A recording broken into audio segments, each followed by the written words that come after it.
We the people of the state of Jefferson, ever mindful of the rights we hold most dear, life, liberty, and property, are compelled to establish this, our new state, for the preservation of these natural, inalienable rights.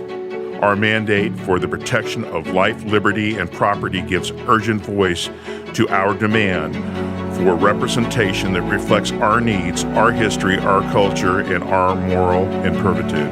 Time has come for 51. This is Terry Rapoza. And Wynn Carpenter. You're listening to Jefferson State of Mind podcast. How you doing, partner?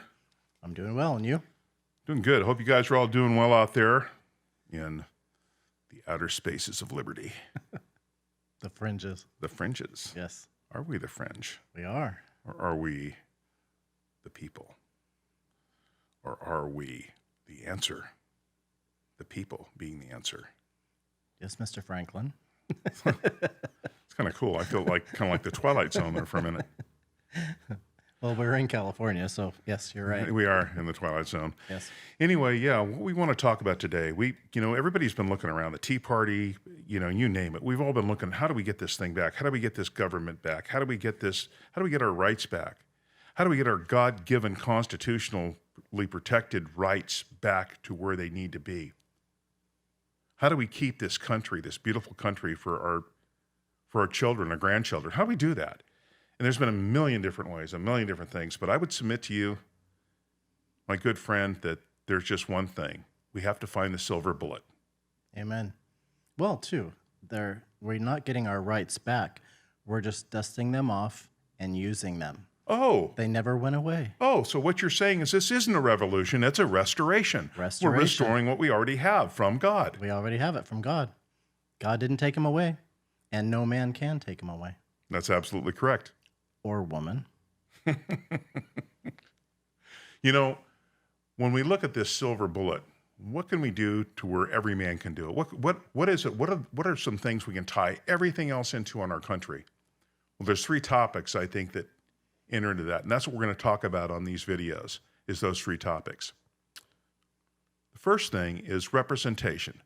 Without representation, nothing matters. That's right. Nothing matters. Nothing. Because if your voice isn't heard, your vote doesn't count. The people that we elect don't hear us. The people that we elect aren't accessible to us. And don't forget, they're our employees. They are. They forget that. We let's not forget that. Yes. Let's make sure when they use the term public servant, they mean it. They do mean it. That's right. And it's protecting our God-given constitutional rights, state and federal. Mm-hmm. Not a social contract, like many Correct. of your supervisors and commissioners, depending on where you live. Or legislators. Or legislators, depending on what, that's absolutely correct. Yep. That's something we learned today. Yep. So yeah, without representation, nothing matters. Nothing matters. Number two, the Second Amendment. We seem to dance around the Second Amendment, especially here in California.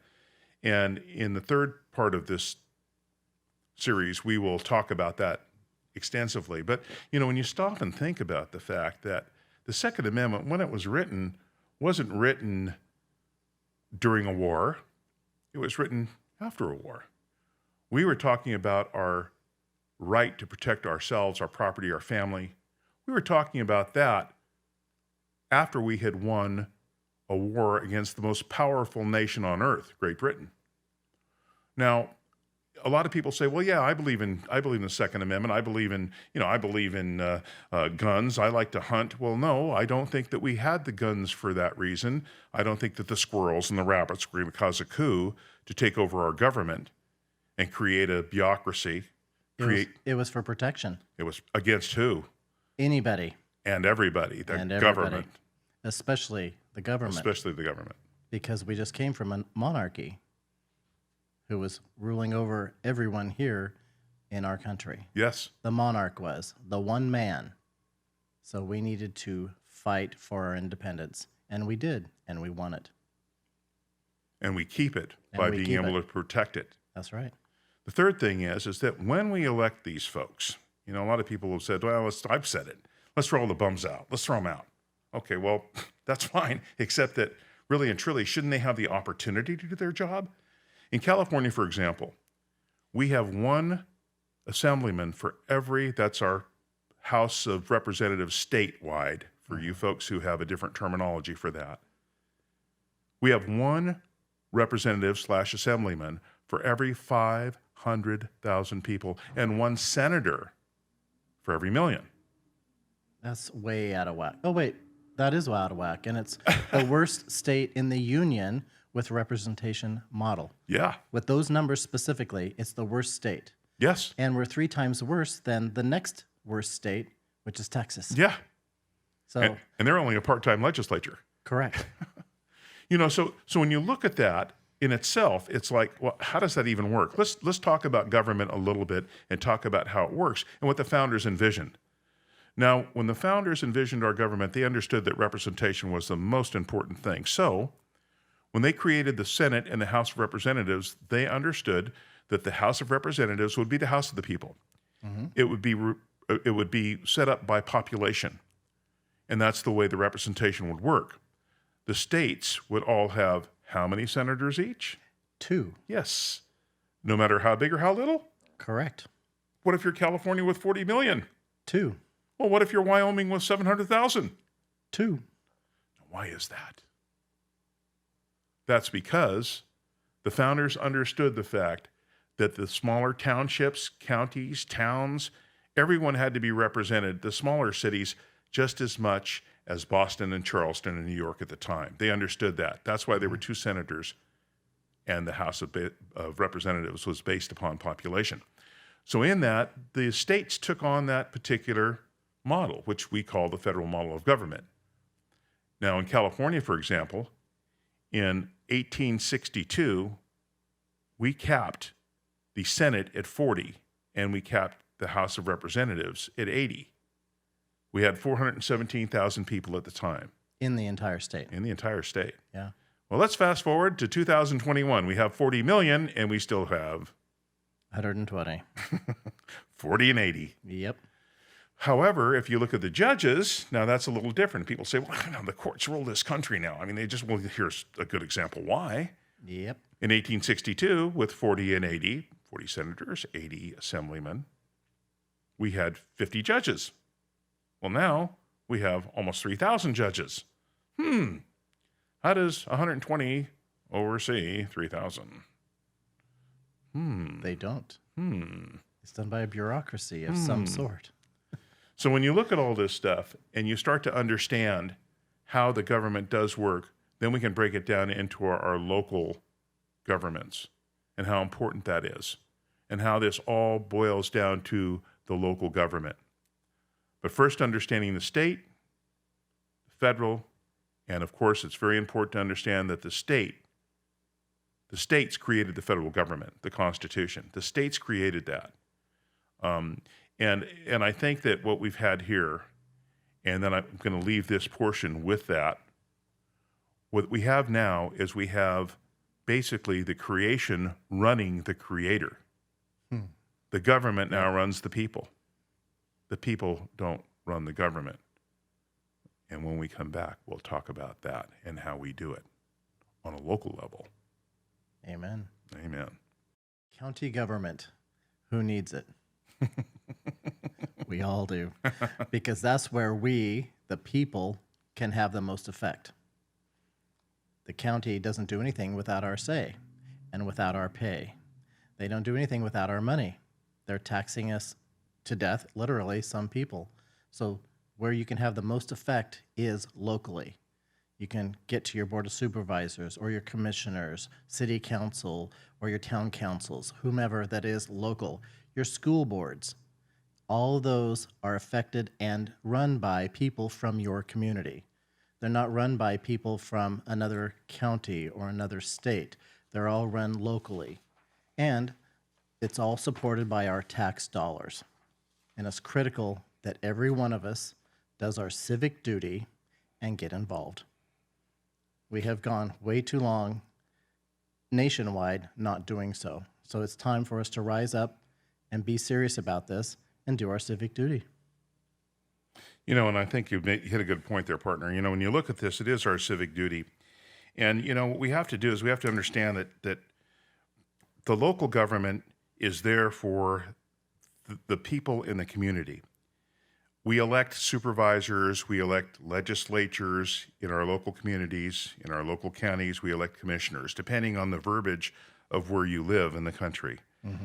The main thing is that we have to make sure that they are spending the money that we entrust them with, and they're spending it in a proper way. Some of the issues we had in Shasta County were ones that we found out that the money wasn't being spent the way it should be spent, and my partner will go into a little bit of that with the CARES money here in a minute. But as we talk about that, we have to understand that when we elect these people, they are beholden to us. They are totally beholden to us, and they handle the purse strings for many things. Right. I know here in California, the Board of Supervisors has jurisdiction. Now, that's a big word. Jurisdiction is an important word, and the reason it is because who has jurisdiction over what? Okay, you're a mom, you're a dad, you've got jurisdiction over your kids, right? Right. So if you have a situation where you have jurisdiction, well, at least in the state of California, the supervisors, and probably in most states, the supervisors or commissioners, et cetera, I'm going to use the term supervisor as commissioner or legislator just because it's an easy one to remember at this point. But let's use that for the sake of this one segment here. The supervisors have the jurisdiction over the money that your tax dollars in your county. They have jurisdiction over your sheriff's department, their budget. They have jurisdiction over your DA, their budget.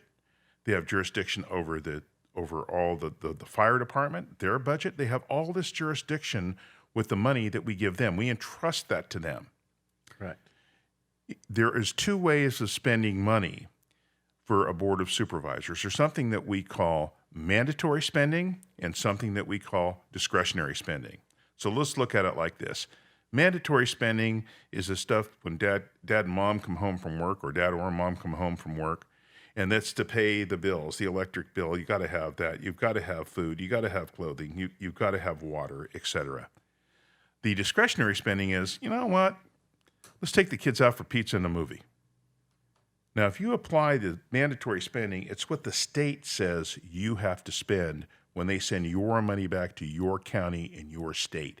The state dictates with that mandatory spending what it is you have to spend and what you have to spend it on. Right. The discretionary spending is the other stuff. Guess what falls under discretionary spending? Police, fire, roads, all those things I mentioned. Yeah. That's discretionary.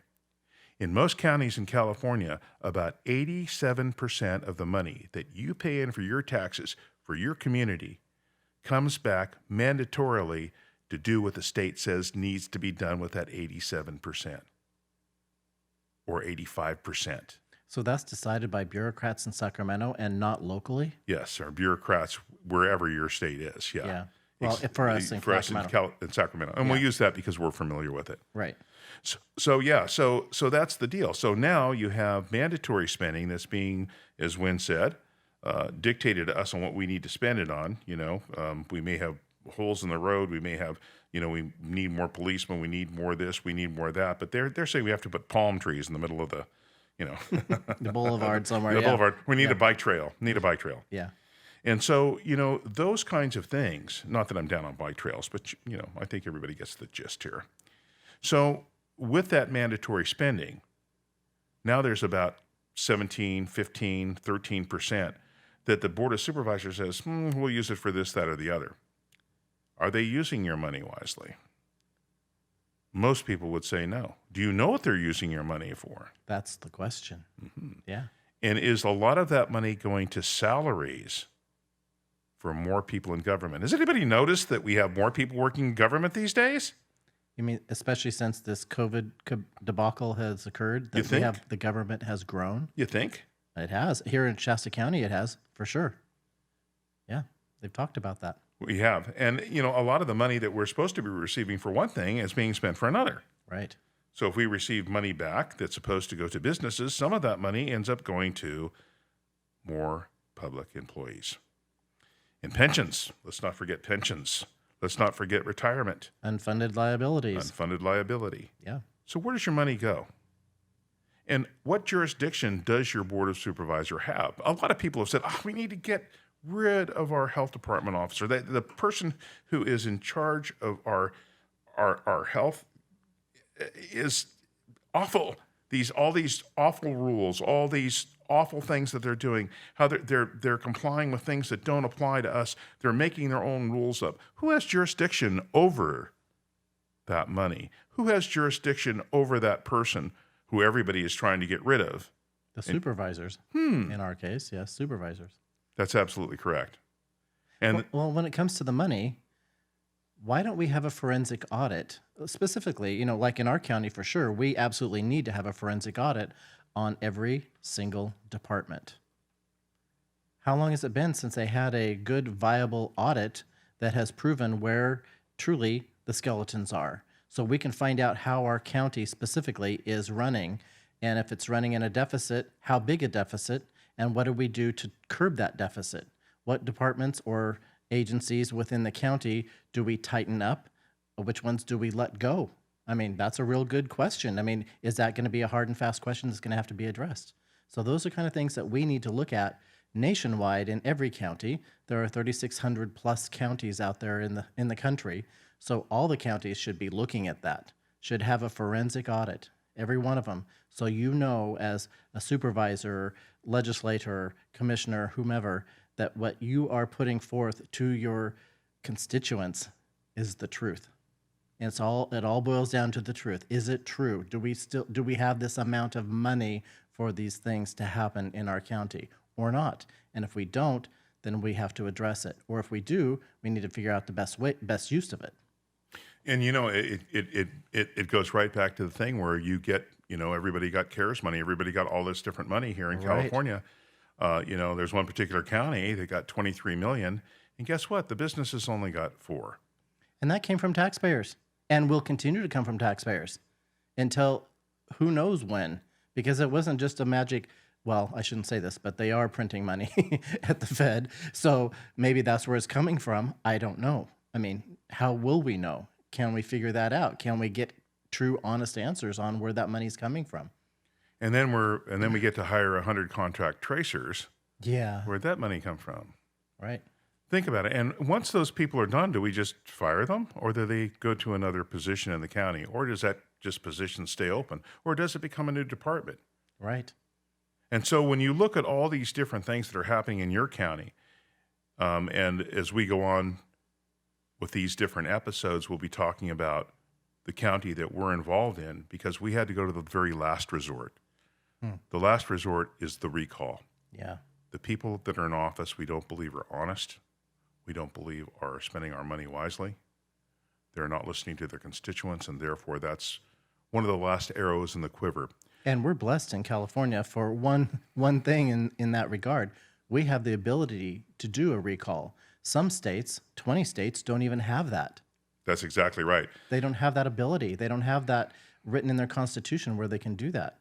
We are one of the few states, one of the 30 states that do have some form of a recall that can be done. Yes, and in fact, there's only 30 states that actually have that form of recall, to where you can recall local politicians, local supervisors, commissioners in New York. Legislators. Yeah. So you have all that different stuff that's fallen into place there, and you're kind of just scratching your head going, oh my gosh. I talked to a friend in Georgia, and she's saying, we don't even have a way to recall our commissioners. Right. I mean, that's how insane this is. That's how the bureaucracy has taken over. And when you stop and think about that, you have to go to an extreme. And you folks, I'm sure have watched, you need to watch the 3 episodes so far, number 4 coming out on Friday I don't know the date. We're so bad. 29th, I believe. Friday the 29th, I think it is. Am I right? I'm doing that from memory. So anyway, once that episode comes out, that's going to be very, very, very, very impactful. Friday the 25th is... 25th. Is the last Friday. Last Friday. Of June. So the 25th. And when we look at that, it's like, okay, well, this county, Shasta County, has had to do something unique. We had to go after and recall. But we found out something today. We're maybe not as unique as we thought. In fact, in California, 2021, we are breaking all records for local officials being recalled. 68. 68 in the entire state. And we got 3. And we've got 3. So there you go. But I mean, that's an amazing thing Yeah. when you stop and think about that people are that upset with their local government. I mean, the things that have happened with the school boards, that has been outrageous. The things that have happened in schools with these children being masked and how unhealthy that is. And I did hear of a doctor talking about that hasn't stopped yet. That's No, still it occurring hasn't. here in Shasta County. It's That's still right. occurring. And the supervisors, even though they don't have jurisdiction over that, certainly have opinion. They have opinion and they can state a few things. Absolutely. They can interpose. That's the second part. You have jurisdiction. Who has jurisdiction over what? Then Right. you have the interposition. You stand between. The job of the supervisors is to stand, and the commissioners and the legislators to stand between a totalitarian government, an overreaching government, and the people, their constituents. That's their job. That's their job. That is their job. And then everybody's heard of jury nullification, then you nullify it. You see, here's the thing, and we'll just say it right now. What is law may not be legal, and what is legal may not be lawful. So what's the benchmark? The benchmark in your state is the Constitution of the United States of America and your state constitution. Correct. So with that, we're going to take a quick break here and go off into the next segment in just a moment.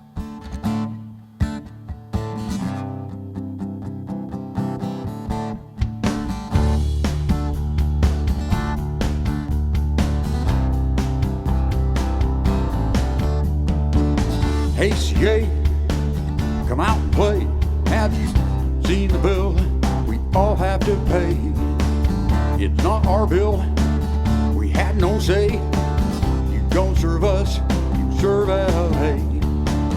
The time has come for 51 in Jefferson, state of